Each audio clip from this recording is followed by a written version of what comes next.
আমির হামজা এতদিন জমিনে ছিল না, ছিল বিভিন্ন জায়গায়। একটা কথা আমার পক্ষে বিপক্ষে কেউ বলেনি, নিশ্চুপ ছিল। কিন্তু যখনই জামাত ইসলামী বাংলাদেশ আমাকে নমিনি বানিয়েছে কুষ্টিয়া সদরের জন্য, এই যে রাম আর বামপাড়া, বিশেষ করে জালেম যারা এখন নতুন যুক্ত হয়েছে, তাদের সাথে মুনাফিকেরা, কোথাকার সেই 12 সাল 13 সালের ভিডিও কাটছাট করে আগে নেই পরে নেই, এখানে পেশাব করিবেন না করিলে 50 টাকা জরিমানা, এইরকম সাজিয়ে মানুষের সামনে এখন বিভ্রান্ত ছড়াচ্ছে।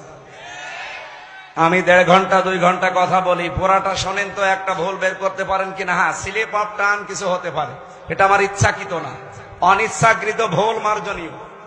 আমি ইচ্ছা করে যদি কিছু বলে থাকি সেইটা আপনি সঙ্গে সঙ্গে আসেন।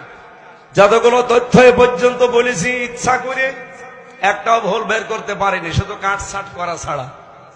অনিচ্ছাকৃত ভুল, ওটাকে আমি নিজে ইচ্ছা করে করি, মুখ দিয়ে বের হয়ে যায় মানুষ হিসাবে, সেটার জন্য আমি সরি বলি এবং সংশোধন হওয়ার জন্য আমি চেষ্টা চালাই।